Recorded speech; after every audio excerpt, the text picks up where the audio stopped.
Hi hello నమస్తే everyone. Economy అనగానే చాలామంది చాలా టఫ్లా ఫీల్ అవుతూ ఉంటారు. యాక్చువల్లీ అర్థం చేసుకుంటే అది చాలా ఈజీ అండ్ స్కోరింగ్ టాప్. మన సిలబస్లో మనకి ఎన్ని మార్కులు వస్తాయో తెలియదు, ఒక మార్క్ కూడా వస్తుందో లేదో గ్యారంటీ లేదు. But still we have to study. కాబట్టి కొన్ని ఇంపార్టెంట్ టర్మినాలజీ తెలుసుకుందాం ఈ వీడియోలో. ఓకే, మనం రోజు వింటూ ఉంటాం జీడిపి, నేషనల్ ఇన్కమ్ అని. జీడిపి ఇంత పెరిగింది అంత పెరిగిందని చెప్పేసి. ఇండియా $4 ట్రిలియన్ ఎకానమీ నుంచి $5 ట్రిలియన్ ఎకానమీకి త్వరలోనే వస్తుంది అని ఇలాంటి న్యూస్ వింటూ ఉంటాం. ప్రజెంట్ ఇండియా $4 ట్రిలియన్ ఎకానమీ అనమాట. సో $4 ట్రిలియన్ అంటే ఎంతో తెలుసా? 340 lakh crores. ఇది మన ఇండియన్ జీడిపి. అండ్ మన స్టేట్ జీడిపి వచ్చేసరికి 19.75 lakh crore, ఆల్మోస్ట్ 20 లక్షల కోట్లు మన జీడిపి. ఓకే, ఇండియా వచ్చేసి 345 lakhs crore. సో అసలు జీడిపి అంటే ఏంటి? It is a market value of final goods and services produced within the domestic territory in an year. Okay, so ఒక కంట్రీలో domestic, ఇక్కడ ఏముంది డొమెస్టిక్ అని ఉంది, అది గుర్తుంచుకోండి. జీడిపి డొమెస్టిక్ అంటే ఇండియా లోపల, కంట్రీ లోపల, ఈ కంట్రీ లోపల ప్రొడ్యూస్ అయిన గూడ్స్ అండ్ సర్వీసెస్ యొక్క వాల్యూ విత్ ఇన్ 1 yearలో. ఓకే, సో ఈ కంట్రీ లోపల ఎవరెవరు ఉంటారు? ఇండియన్స్ ఉండొచ్చు, ఫారినర్స్ ఉండొచ్చు, ఎవడైనా ఉండని. వీడు ప్రొడ్యూస్ చేసిన ఇండియా లోపల చేశారు కాబట్టి అంటే ఇక్కడ డొమెస్టిక్ అంటే రీజన్ గురించి మాట్లాడుతాం. ఆ ఏరియా లోపల ప్రొడ్యూస్ అయిన వాల్యూ వచ్చేసి జీడిపి. అది ఎవరైనా చేయని. ఇప్పుడు మన ఇండియాలో ఇండియన్స్ మాత్రమే ఉండరు, వేరే కంట్రీ వాళ్ళు కూడా ఉంటారు. ఓకే, సో ఇది జీడిపి. నెక్స్ట్ జిఎన్పి అంటే ఏంటి? ఇది నేషనల్ ప్రొడక్ట్, గ్రాస్ నేషనల్. ఇది గ్రాస్ డొమెస్టిక్, ఇది gross national. Market value of all final goods and services produced within the domestic territory in a year. Okay, GNP అంటే total value of goods and services produced by the nationals of a country anywhere in the world. Okay, ఇది nationals అంటే GNP అంటే ఏంటి? India యొక్క GNP అంటే Indian nationals. Indians ఎక్కడెక్కడ produce చేశారు? Indians ఇండియాలో ప్రొడ్యూస్ చేస్తారు, ఫారెన్ అమెరికాలో చేస్తారు, ఆస్ట్రేలియాలో చేస్తారు, న్యూజిలాండ్లో చేస్తారు, యూకేలో చేస్తారు. అన్ని చోట్ల ఇండియన్స్ ఉంటారు, అన్ని చోట్ల వర్క్ చేస్తారు వీళ్ళందరూ. సో గ్రాస్ నేషనల్ ప్రొడక్ట్ అంటే ఏంటి? ఇండియాలో ఉన్న ఇండియన్స్ ప్రొడ్యూస్ చేసింది, అమెరికాలో ఉన్న ఇండియన్స్ ప్రొడ్యూస్ చేసింది, యూకేలో ఉన్న ఇండియన్స్ ప్రొడ్యూస్ చేసింది, ఆస్ట్రేలియా, అలాగా అన్ని చోట్ల ప్రపంచమంతా ఉన్న ఇండియన్స్, నేషనల్స్ అంటే ఇండియన్స్ అనుకోండి. ప్రపంచం అంతా ఉన్న ఇండియన్స్ చేసింది జిఎన్పి అవుతుంది. ఎందుకంటే వాడు ఇక్కడ ఉన్నాడు మళ్ళీ ఇక్కడికే పంపిస్తాడు, ఇక్కడ ఉన్నాడు మళ్ళీ ఇక్కడికే పంపిస్తాడు. సో ఇండియాలో కౌంట్ అవుతుంది. ఇండియాలో ఉన్నాడు ఇండియాలోనే కౌంట్ అవుతుంది. ఇండియాలో ఉన్న ఇండియన్, నాట్ ఫారినర్. ఓకే, అది అంటే జీడిపి అనేసరికి విత్ ఇన్ ఏరియాలో ప్రొడ్యూస్ అయింది. అది ఎవరైనా ప్రొడ్యూస్ చేయని, ఇండియన్ చేయని, ఫారినర్ చేయని. జిఎన్పి అంటే ఒక ఇండియన్ ప్రొడ్యూస్ చేసింది, వాడు ఇండియాలో ఉండని, ఫారిన్లో ఉండని. ఓకే, సో టోటల్ మార్కెట్ దీనికి ఇదేమో within the domestic territory, ఇదేమో produce by nations of a country. Okay, next ఇది ఫార్ములా ఏంటి?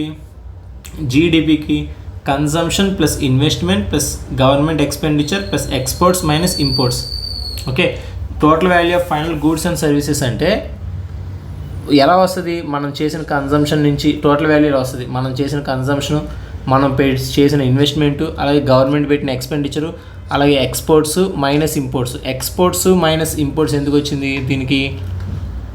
ఇంపోర్ట్స్ అంటే ఏంటి? ఒక వస్తువుని ఇండియాలోకి తీసుకుంటాం. ఓకే, ఇది ప్రపంచం నుంచి ఇండియాలోకి తీసుకున్నాం ఒక వస్తువుని. ఇంపోర్ట్ చేయడం వల్ల మన డబ్బు బయటికి వెళ్తుంది, అంతే కదా? డబ్బు ఇచ్చి కొనుక్కుంటున్నాం. సో మన రూపీస్ బయటికి వెళ్ళిపోతాయి, ఇంపోర్ట్ చేసుకుంటున్నాం. సో ఇక్కడ మనకి జీడిపి అంటే ఏంటి? ఇండియాలో ప్రొడ్యూస్ అయింది, అంతే కదా? సో ఇంపోర్ట్స్ అనేది బయట నుంచి మనకు వస్తుంది, ఇక్కడ ప్రొడ్యూస్ అయింది కాదు. అందుకని ఆ ఇంపోర్ట్స్ని తీసేస్తాం, ఎక్స్పోర్ట్స్ని యాడ్ చేస్తాం. ఎందుకంటే ఎక్స్పోర్ట్స్ అంటే ఏంటి? ఇండియా నుంచి బయటికి వెళ్తాయి. ఇండియా నుంచి సపోజ్ అమెరికా కూడా కొనుక్కుంటాడు అంటే అది తయారైంది ఇండియాలోనే, విత్ ఇన్ ఇండియా. సో అందుకని గ్రాస్ డొమెస్టిక్ ప్రోడక్ట్లో యాడ్ అవుతాం. Total consumption, total investment, total expenditure plus imports, exports minus imports. ఇది జీడిపి యొక్క ఫార్ములా. ఓకే, జిఎన్పి అంటే ఏంటి? GDP plus net factor income from abroad.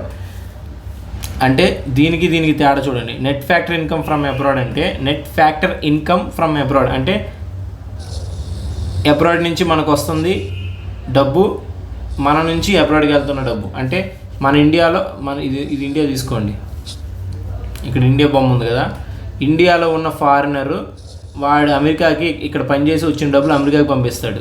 Okay, అంటే ఇది ఇండియా నుంచి బయటికి వెళ్ళిపోతుంది. నెట్ ఫ్యాక్టర్ ఇన్కమ్ ఇది బయటికి వెళ్తుంది. అలాగే అమెరికాలో ఉన్నోడు ఇండియాకి వీడు సంపాదించి ఇండియాకి డబ్బులు పంపిస్తాడు. సో ఇది అమెరికా నుంచి ఇండియాకి వస్తుంది.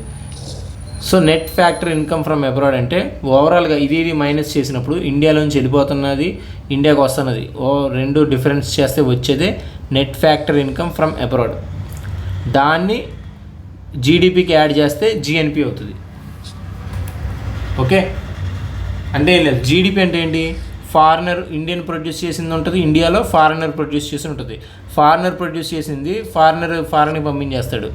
ఓకే, సో ఆడిని మైనస్ చేసేయాలి కదా జిఎన్పి కావాలంటే. ఆడిని ఇండియన్ కాదు కదా, వాడిని మైనస్ చేయాలి కదా. సో వాడిది రాసుకుంటాం. అలాగే ఇండియాలో బయట ఎక్కడో అమెరికాలో ఉన్నాడు మనకి ఇస్తాడు కదా, వాడిని యాడ్ చేయాలి కదా. సో ఈ తీసేసింది ఈ యాడ్ చేసింది రెండింటి యొక్క డిఫరెన్సే net factor income from abroad. ఇది యాడ్ చేస్తే జీడిపికి జిఎన్పి వచ్చేస్తుంది. అంటే ఓన్లీ ఇండియన్స్ వస్తారు, అమెరికన్స్ని తీసేస్తాం. America in the sense foreigner, any foreigner అని తీసేస్తాం. ఇంతసేపు చెప్పాను, అర్థమైంది అనుకుంటున్నాను. ఓకే, ఎన్డిపి అంటే నెట్ డొమెస్టిక్ ప్రొడక్ట్. దీనికి ఏం తేడా ఏం లేదు. ఓకే, ఇది జీడిపి అంటే గ్రాస్, ఇది నెట్. గ్రాస్కి నెట్కి తేడా ఏంటి? ఎప్పుడైనా సరే డిప్రిషియేషన్ మైనస్ అవుతుంది అంతే. ఇది గ్రాస్, ఇది నెట్, అంతే తేడా.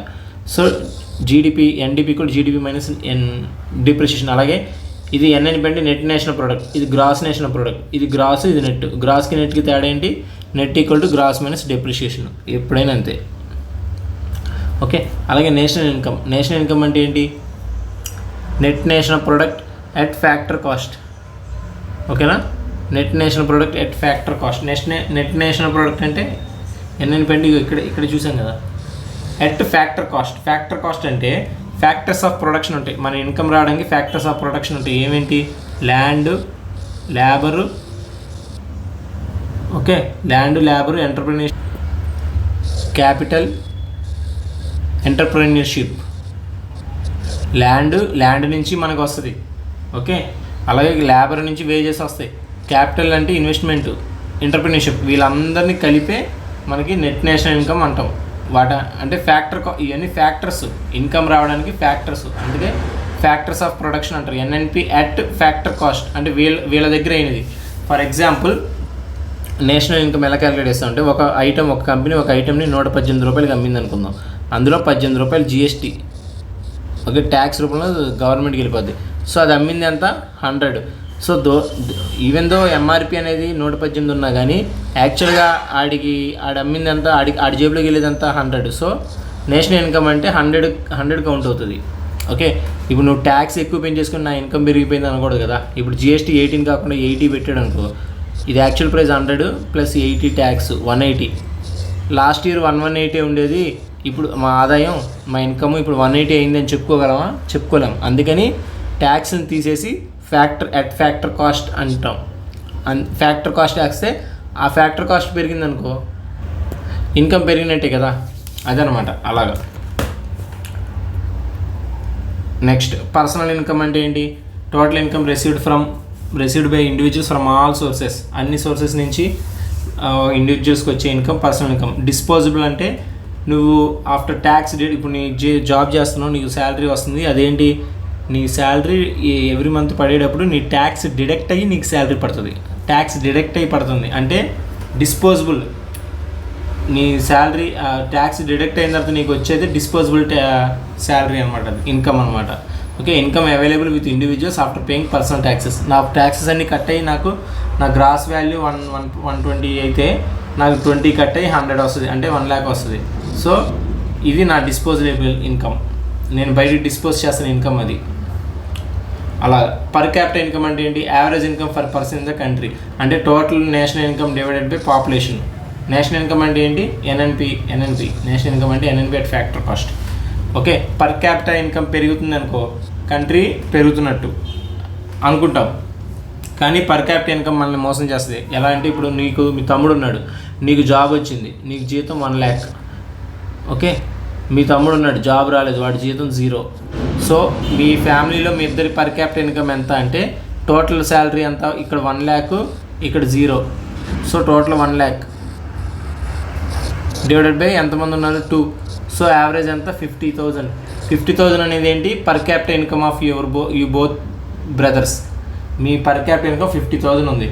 ఎవడైనా చెప్పి మా పర్ క్యాపిటల్ ఇన్కమ్ 50,000 అంటే ఏంటి, వావ్ పర్ హెడ్ 50,000 వస్తుందా అనుకుంటారు. కానీ యాక్చువల్గా ఏం జరుగుతుంది, వాడికి 0 వస్తుంది, నీకు 100 వస్తుంది. అంటే ఇప్పుడు సపోజ్ పేదరికం ఉంది, ఇప్పుడు ఇండియాని పర్ క్యాపిటల్ ఇన్కమ్ పెరుగుతుంది అనుకో, దాని అర్థం అందరూ యావరేజ్ ఇన్కమ్స్ అందరూ పెరిగిపోతుంది కాదు.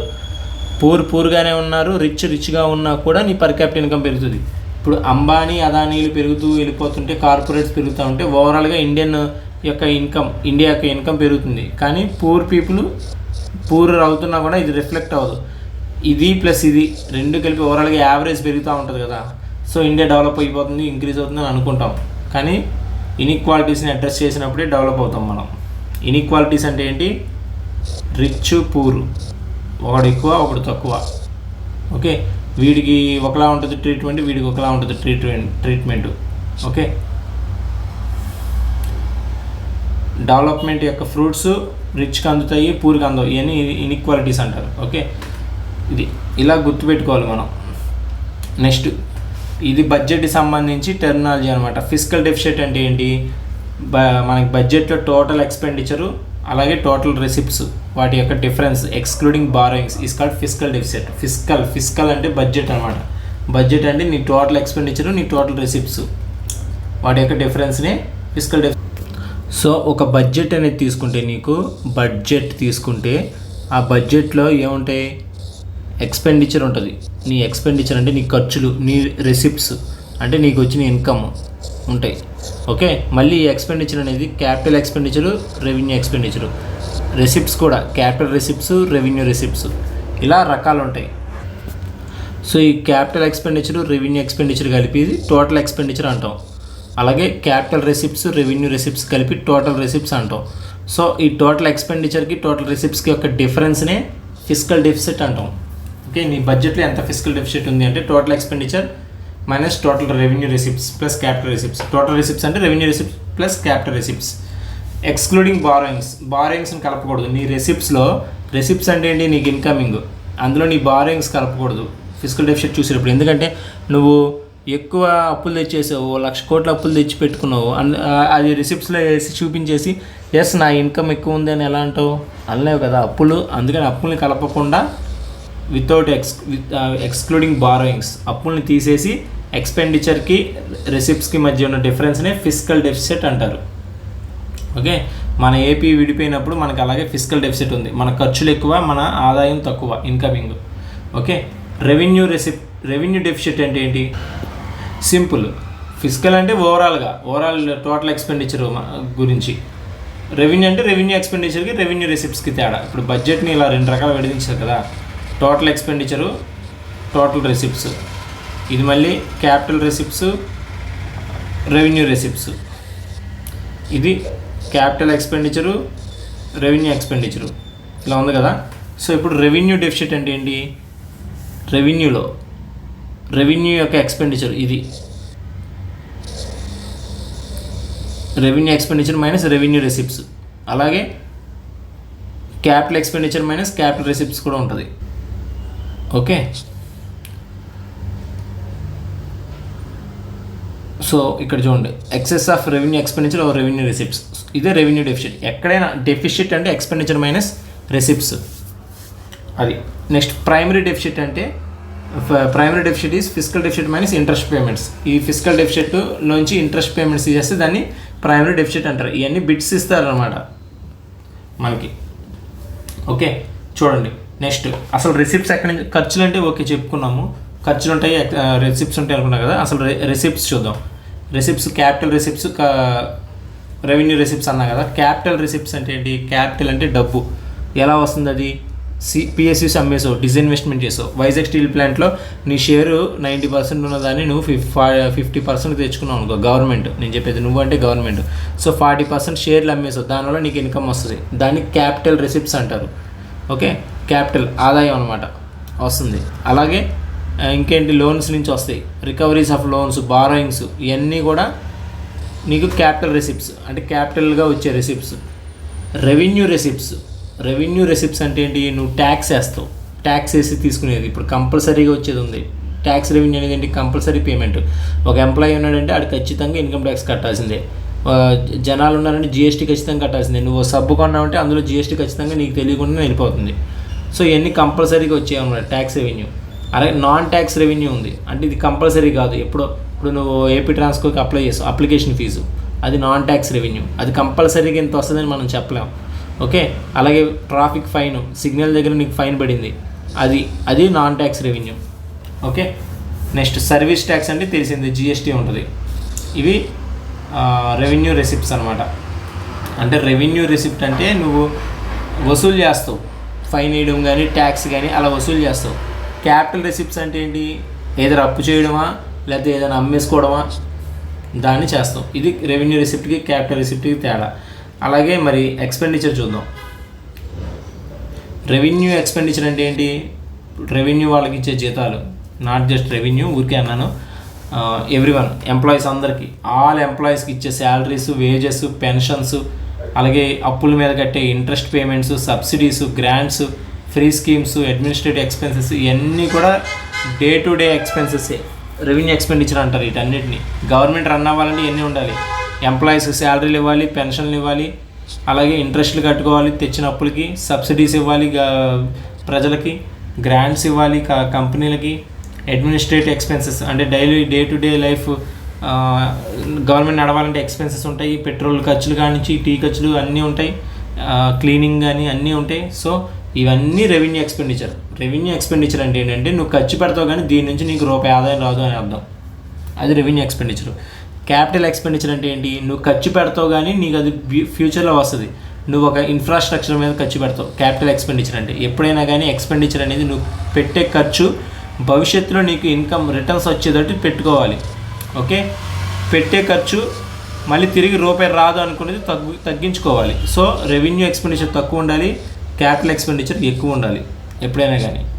క్యాపిటల్ ఎక్స్పెండిచర్ అంటే ఏంటి, పోర్ట్స్ కట్టడం, రోడ్స్ వేయడం, బిల్డింగ్లు కట్టడం, ఆఫీసులు కట్టడం, స్టేడియంలు కట్టడం, ఏదైనా కానీ దట్ జనరేట్స్ ఇన్కమ్ రిటర్న్లో. ఓకే, నువ్వు ఒక గవర్నమెంట్ ఒక స్టేడియం కట్టావు అనుకో, అక్కడ మ్యాచెస్ జరిగితే ఇన్కమ్ వస్తుంది. ఓకే, అలాగే కంపెనీస్, సాఫ్ట్వేర్ కంపెనీస్ రావడానికి ఎక్స్పెండిచర్ ఖర్చు పెట్టావు అనుకో యాజ్ ఏ గవర్నమెంట్. సో దానివల్ల నీకు జాబ్లు వస్తాయి, అంటే నీకు రిటర్న్ వస్తుంది. జాబ్లు ఇస్తే జనాలకి ఉద్యోగాలు వస్తే ఏమవుద్ది, ఆడు నీకు ట్యాక్స్ కడతాడు, లేదా ఏదో ఒకటి చేస్తాడు, ఏదో ఒక ప్రోడక్ట్ కొంటాడు, దానివల్ల డిమాండ్ పెరుగుద్ది. డిమాండ్ పెరిగి ఆ ప్రోడక్ట్ అమ్మే కంపెనీలో ఉద్యోగాలు వస్తాయి. అలాగనమాట, సైక్లిక్ అనమాట. So capital expenditure is good and revenue expenditure is bad. And unfortunately ఇప్పుడు అన్ని స్టేట్స్ కూడా రెవెన్యూ ఎక్స్పెండిచర్ ఎక్కువైపోగానే క్యాపిటల్ ఎక్స్పెండిచర్ డబ్బులు ఉండట్లా. యాక్చువల్గా అప్పు తీసుకొచ్చి రోడ్లు ఇవన్నీ వేయాలి, అప్పు తీసుకొచ్చి రెవెన్యూ ఎక్స్పెండిచర్ పెడుతున్నారు గవర్నమెంట్స్. Okay, next. సో ఇలాగా మీరు చదువుకోవాలి. అండ్ ఆర్బీఐ మానిటరీ పాలసీ తెలుసు కదా, మనకి ప్రైస్ అంటే ఇన్ఫ్లేషన్ కంట్రోల్ చేయడానికి ఆర్బీఐ అనేది ఒకటి ఉంది. ఇన్ఫ్లేషన్ అంటే every year goods and services రేట్లు పెరుగుతూ ఉంటాయి. ఈ సంవత్సరం 100 రూపాయలు ఉన్న వస్తువు జనరల్గా 4 to 5% ఇన్ఫ్లేషన్ ఉంటుంది. అంటే నెక్స్ట్ ఇయర్ దాని వాల్యూ 104 అవుతుంది. అంటే నీకు 100 రూపాయలు పెడితే 100 గ్రాములు వచ్చింది అనుకుందాం, ఏదైనా ఒక పంచదార ఫర్ ఎగ్జాంపుల్ చెప్తున్నా. సో నెక్స్ట్ ఇయర్ ఇన్ఫ్లేషన్ వల్ల నువ్వు నీ దగ్గర 100 రూపాయలే ఉన్నాయి, కానీ దాని రేట్ అంతా 104 అయింది. 104 అయినప్పుడు దాని రేటు నువ్వు 100 రూపాయలు ఇస్తే నీకు 100 గ్రాములు రాదు, 96 గ్రాములు 95 గ్రాములు ఏమో వస్తుంది. ఓకే, సో అది ఇన్ఫ్లేషన్ అంటే. సో గవర్నమెంట్ ఏం చేయాలి అంటే, ఎంత డబ్బు ఎక్కువ పెడుతున్నావు, ఐటమ్స్ తక్కువ వస్తున్నాయి. సో ఆర్బీఐ ఏం చేస్తుంది, ఇన్ఫ్లేషన్ తగ్గించడానికి చూస్తుంది. ఓకే, ఇన్ఫ్లేషన్ని యావరేజ్గా 4% కన్నా ఎక్కువ దాటినవ్వకుండా మెయింటైన్ చేయడానికి చూస్తారు. ఓకే, సో అసలు ఆర్బీఐ ఎలా చేస్తుంది చూద్దాం. దాని ఫంక్షన్స్ ఏంటి? RBI functions price stability, prices అనేవి ఇంక్రీజ్ అవ్వకూడదు, డ్రాస్టిక్గా డిక్రీజ్ అవ్వకూడదు. డిక్రీజ్ అయినా నష్టమే. ఇప్పుడు టమాటా రూపాయికి పడిపోయింది అనుకో, రైతులకు నష్టమే కదా. అలాగే టమాటా 100 రూపాయలు అనుకో, జనాలకి నష్టమే కదా.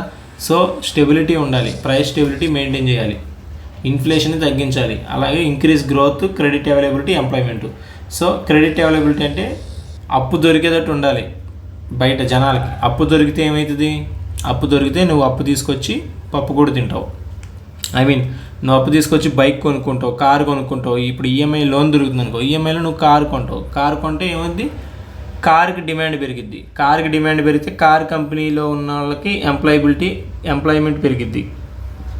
అది అందుకని ఎంప్లాయ్మెంట్ క్రియేట్ చేయాలి, క్రెడిట్ అవైలబిలిటీ ఉండేది చూసుకోవాలి. అలాగే ఇంక్రీజ్ గ్రోత్ ఇంక్రీజ్ అయ్యేలా చూసుకోవాలి.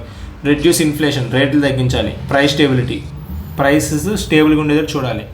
ఎంప్లాయ్మెంట్ జనరేట్ చేయాలి. ఇది ఆర్బీఐ యొక్క మేజర్ ఫంక్షన్స్ అనమాట. ఇదిగోండి, inflation target 4%, tolerance +or -2%. So 4%కి -2 అంటే 2%, +2 అంటే 6%. సో 2 to 6% కన్నా ఎక్కువ ఉండకూడదు ఇన్ఫ్లేషన్ అనేది. ఓకే, నెక్స్ట్ ఇవి ఆర్బీఐ టూల్స్, ఇవి కూడా ఇంపార్టెంటే. రెపో రేట్ అంటే ఏంటి, రివర్స్ రెపో రేట్ అంటే ఏంటి, క్యాష్ రిజర్వ్ రేషియో సిఆర్ఆర్ అంటే ఏంటి, ఎస్ఎల్ఆర్ అంటే ఏంటి, బ్యాంక్ రేట్ అంటే ఏంటి, ఈ 5 కూడా ఇంపార్టెంట్. సో రెపో రేట్ అంటే RBI lends money to commercial banks.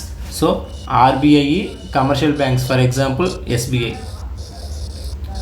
ఎస్బీఐకి RBI అప్పిస్తుంది. ఎంత వడ్డీకి ఇస్తుందో దాన్ని రెపో రేట్ అంటారు. ఓకే, ఆర్బీఐ ఎస్బీఐకి అప్పిస్తుంది, దాన్ని రెపో రేట్ అంటారు. ఫర్ ఎగ్జాంపుల్ ఆ రెపో రేట్ని పెంచింది అనుకుందాం, ఇంట్రెస్ట్ని 4% 5% ఉంది, ఒక 4% ఉంది, దాన్ని 5% చేసింది అనుకుందాం ఇంట్రెస్ట్. అంటే ఏంటి? దీనికి అప్పు అనేది కాస్ట్లీ అయింది ఎస్బీఐకి అప్పు కాస్ట్లీ అయితే ఏమవుతుంది? ఇది అప్పు తక్కువ తీసుకుంటుంది, లేదా ఇది జనాలకి పబ్లిక్ ఇచ్చేటప్పుడు కూడా ఇది ఎక్కువ ఇచ్చింది కాబట్టి ఇది కూడా ఎక్కువగా ఇస్తుంది పబ్లిక్కి.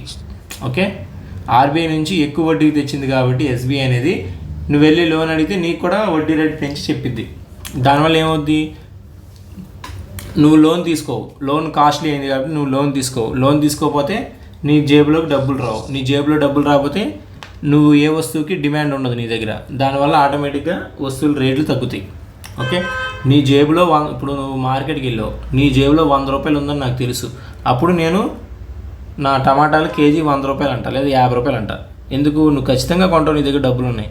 అదే నీ దగ్గర డబ్బులు లేవనుకో, నేను దిగి వస్తా, బాబు తీసుకో బాబు, 20 అన్నా తీసుకో, 30 అన్నా తీసుకో అంట. సో మార్కెట్లో మనీ సప్లై ఎక్కువ ఉంటే రేట్లు పెరుగుతాయి. అది ఎవరు కూర్చొని మనీ ఎంత ఉంది, ఎంత రేటు పెంచాలని డిసైడ్ చేయరు. ఇట్స్ డిమాండ్ అండ్ సప్లై, అంతే, ఆటోమేటిక్గా జరిగిపోతూ ఉంటుంది డిమాండ్ తగ్గట్టు. ఇప్పుడు రియల్ ఎస్టేట్ ఉంది, నీకు హైవే పక్కన ల్యాండ్ ఉంది అనుకో, ఆటోమేటిక్గా దాని రేట్ ఎక్కువ ఉంటుంది. ఎందుకంటే డిమాండ్, లోపల ఎక్కడో ఉన్నదానికి రేట్ తక్కువ ఉంటుంది. Okay, so it's all about demand and supply. రేట్లు తగ్గించాలంటే నీ దగ్గర క్యాష్ ఉండకూడదు. ఇప్పుడు రియల్ ఎస్టేట్ రేట్లు ఎందుకు అంత పెరుగుతున్నాయి? బ్లాక్ మనీ వల్ల. నీ దగ్గర ఏమో 1,00,000 రూపాయలు ఉంటాయి. ఓకే, దీని రేటు 1,00,000 రూపాయలు అనుకుందాం, ల్యాండ్ రేటు. ఇప్పుడు ఇంకోటి ఉన్నాడు, బ్లాక్ మనీలో సంపాదించాడు, వాడి దగ్గర 10 లక్షలు ఉంది.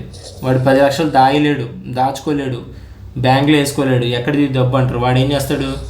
ఈ ల్యాండ్ వచ్చేసి 1,00,000 బదులు 10 లక్షలు పెట్టి కొనుక్కుంటాడు. ఏదో రకంగా దాన్ని అసెట్ రూపంలోకి మార్చాలి కదా. రికార్డ్స్లో 1,00,000 అనే చూపిస్తారు, దాని వాల్యూ 1,00,000 కాబట్టి 9 లక్షలు అలాగనమాట. సో దానివల్ల ఏమవుతుంది? ఈ ల్యాండ్ అమ్మేవాడు 1,00,000 రూపాయలు అమ్మాల్సింది 10 లక్షలకు అమ్ముతున్నాడు, ఎందుకంటే కొనేవాడు ఉన్నాడు. సో డబ్బు ఉంది కాబట్టి ఆడికి అమ్ముతాడు, నీ దగ్గర లేకపోయినా. అవి అర్థమైంది కదా. సో ఇన్ఫ్లేషన్ అంటే అది. నెక్స్ట్ రివర్స్ రెపో రేట్ అంటే ఏంటి? Bank deposits money with RBI. ఇది రివర్స్. ఇందాక ఏమనుకున్నాం? ఆర్బీఐ ఎస్బీఐకి ఇచ్చింది అప్పు, రెపో రేట్ అంటే. ఇక్కడ రివర్స్ రెపో రేట్ అంటే banks deposit money with RBI. SBI ఆర్బీఐలో డిపాజిట్ చేస్తుంది. ఓకే, ఇప్పుడు నువ్వు బ్యాంక్లో ఎలా ఫిక్స్డ్ డిపాజిట్ వేసుకుంటావు, అలాగే ఇది ఎస్బీఐలో వేసుకుంటుంది reverse repo rate. So banks keep more money with RBI. ఈ రివర్స్ రెపో రేటు పెంచింది అనుకో, suppose RBI reverse repo rate పెంచింది, ఈ rate reverse repo rate RBI పెంచితే ఏమైంది? ఇది ఆర్బీఐ, ఇది ఎస్బీఐ. ఇది రివర్స్ రెపో రేట్ పెంచుతుంది అంటే ఎక్కువ ఇంట్రెస్ట్ ఇస్తుంది. అప్పుడు ఎస్బీఐ ఏం చేస్తుంది, దానికి ఎవరికైనా ఆ ఇన్కమ్ కావాలి కదా, సో డబ్బులు తీసుకెళ్ళి ఆర్బీఐలో పెడుతుంది, ఇక్కడ ఇంట్రెస్ట్ వస్తుందని చెప్పేసి. సో దీని దగ్గర డబ్బులు ఉండవు. దీని దగ్గర డబ్బులు లేవంటే పబ్లిక్కి డబ్బులు ఉండవు అంటే మీరు అర్థం చేస్తే తగ్గుతాయని, తక్కువ డబ్బులు ఉంటాయని అర్థం, అస్సలు ఉండవని కాదు. సో ఎస్బీఐ దగ్గర డబ్బులు తక్కువ ఉంటాయి. డబ్బులు తక్కువ ఉన్నప్పుడు ఏమైద్ది, పబ్లిక్కి లోన్ దొరకదు. లోన్ దొరకకపోతే ఏమైద్ది, క్యాష్ మార్కెట్లో క్యాష్ ఉండదు. మార్కెట్లో క్యాష్ లేనప్పుడు ఏమైద్ది, డిమాండ్ తగ్గిద్ది. డిమాండ్ తగ్గితే ఆటోమేటిక్గా వస్తువులకి రేట్లు తగ్గుతాయి. అది దాన్ని ఇన్ఫ్లేషన్ కంట్రోల్ చేయడం అంటారు. మనీ సప్లైని కంట్రోల్ చేయాలి RBI. Okay, next cash reserve ratio. Cash reserve ఇవన్నీ ఈ టర్మ్స్ అన్నీ ఇంపార్టెంట్. వీటి డైరెక్ట్గా డెఫినేషన్ మీద బిట్లు అడుగుతాడు. ఓకే, క్యాష్ రిజర్వ్ రేషియో అంటే ఏంటి, bank keeps A percentage of deposits with RBI in cash. Cash రూపంలో కొంత పర్సంటేజ్, ఇప్పుడు ఒక బ్యాంక్ పెట్టాలంటే 100 కోట్లు బడ్జెట్ ఉందనుకో ఒక బ్యాంక్ పెట్టడానికి, నా దగ్గర ఒక 10% పెట్టు, సిఆర్ఆర్ పెట్టు అంటది ఎస్బీఐ, ఆర్బీఐ. బ్యాంక్ పెట్టాలంటే ఒక 10% నా దగ్గర క్యాష్ రిజర్వ్ పెట్టు అంటది. సో 100 కోట్ల బడ్జెట్లో 10 కోట్లు ఆర్బీఐ దగ్గర పెడతాడు. బ్యాలెన్స్ ఎంత ఉంటుంది, 90 కోట్లు. 90 కోట్లు అప్పిచ్చేస్తారా, ఎవరు. స్టాట్యూటరీ లిక్విడిటీ రేషియో అని ఉంటుంది. స్టాట్యూటరీ లిక్విడిటీ రేషియో ఎస్ఎల్ఆర్ అంటే ఈ 10 కోట్లు పోగా ఈ 90 కోట్లలో మళ్ళీ కొంత పర్సంటేజ్ ఆ బ్యాంకు తన దగ్గరే క్యాష్ రూపంలో కానీ గోల్డ్ రూపంలో కానీ, ఇదిగోండి, bank keeps money in cash, gold or approved securities, ఏదో ఒక రూపంలో ఉంచుకోవాలి. సో నువ్వు ఒక బ్యాంక్ పెడుతున్నావు అంటే 100 కోట్ల బడ్జెట్ అనుకుంటే ఫర్ ఎగ్జాంపుల్, 10 కోట్లేమో సిఆర్ఆర్ రూపంలో ఆర్బీఐ దగ్గర పెట్టాలి. ఓకే, ఇంకో 10 అనేది ఊరికే చెప్తున్న ఎగ్జాంపుల్. ఇంకో 10 కోట్లేమో నీ దగ్గరే క్యాష్ రిజర్వ్ పెట్టుకోవాలి, స్టాట్యూటరీ లిక్విడిటీ రేషియో అంటారు. నీ దగ్గర కొంత లిక్విడ్ పెట్టుకోవాలి, ఎస్ఎల్ఆర్. ఈ రెండు మిగిలిన తర్వాత ఉన్న బ్యాలెన్స్ 80 కోట్లు మాత్రమే నువ్వు అప్పులు ఇవ్వాలి జనాలకి. ఎందుకు ఇది పెట్టారు అంటే, నువ్వు కంప్లీట్గా నీ దగ్గర జీరో చేసేసుకుని మొత్తం ఇచ్చేస్తే నీది చేతిలో రూపాయలు లేకపోతే నువ్వు తర్వాత అప్పులు ఎగ్గొడతాడని దివాళా తీస్తావు. అందుకని కనీసం 20 రూపాయలు ఈ రూపంలో ఉంచుతారు. ఇలా ఉంచడం వల్ల నీకు కూడా రిస్క్ తక్కువే కదా. 100 రూపాయలు పోగొట్టుకోవడం కానీ 80 రూపాయలు పోగొట్టుకోవడం బెస్ట్ కదా. అది లాజిక్. సో అది క్యాష్ రిజర్వ్. ఈ డెఫినేషన్ డైరెక్ట్గా అడుగుతాడు అనమాట. సిఆర్ఆర్ అంటే ఏంటి, ఎస్ఆర్ఆర్ అంటే ఏంటి. బ్యాంక్ రేట్ అంటే ఏంటి, long term loan by RBI to banks. RBI బ్యాంక్స్కి ఇచ్చేది repo rate, long term loan ఇస్తే కనుక దాన్ని బ్యాంక్ రేట్ అంటారు. అలాగే మార్జినల్ స్టాండింగ్ ఫెసిలిటీ అంటే ఏంటి అంటే, ఓవర్ నైట్ ఎమర్జెన్సీ వచ్చేసి ఏదైనా బ్యాంక్ అప్పటికప్పుడు అర్జెన్సీ ఉంటే కనుక, ఓవర్ నైట్ అర్జెన్సీ వస్తే కనుక బారోయింగ్ చేసి తీసుకుంటుంది. ఓకే, ఆర్బీఐ నుంచి అప్పుడు దాన్ని ఎమర్జెన్సీ మార్జినల్ స్టాండింగ్ ఫెసిలిటీ అంటారు దాన్ని. Okay, MSF, marginal standing facilities. అలాగే ఓఎంఓ అంటే ఏంటి, open market operations are perform by ఎవరు, ఆర్బీఐ.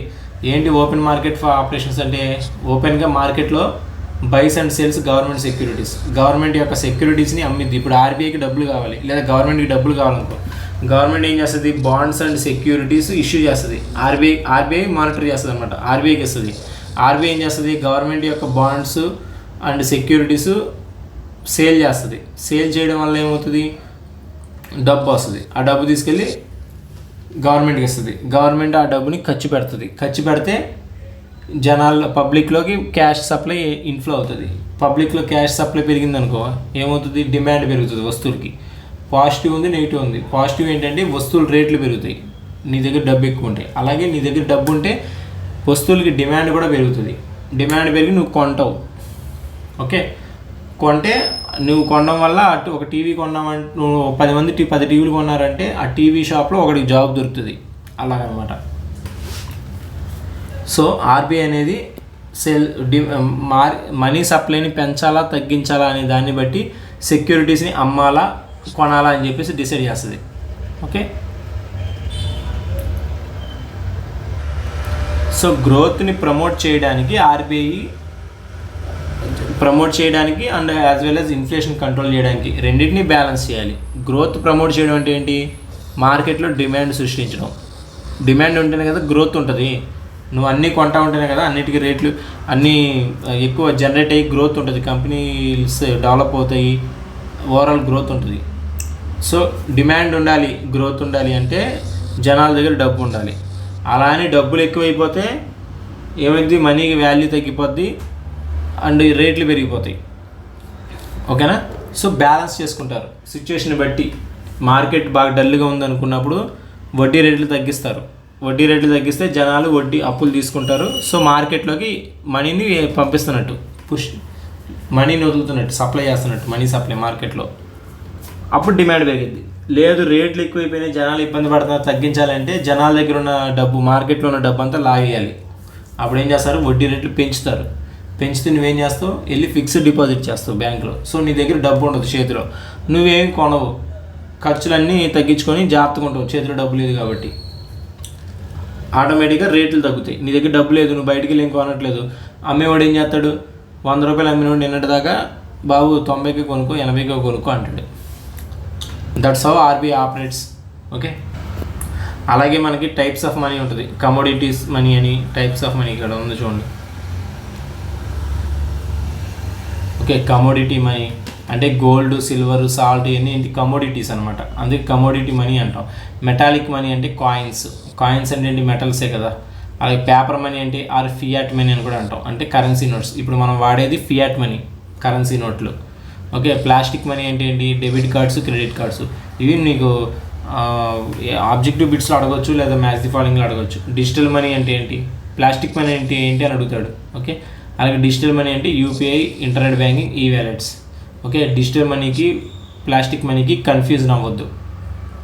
నెక్స్ట్ నియర్ మనీ అంటే checks, bills of exchange, treasury bills ఇవన్నమాట. ఓకే. సో ఇలా మీరు చదువుకోవాలి. ఈ పీడిఎఫ్ నేను గ్రూప్లో పోస్ట్ చేస్తాను. ఇంకా విల్ క్లోజ్ హియర్.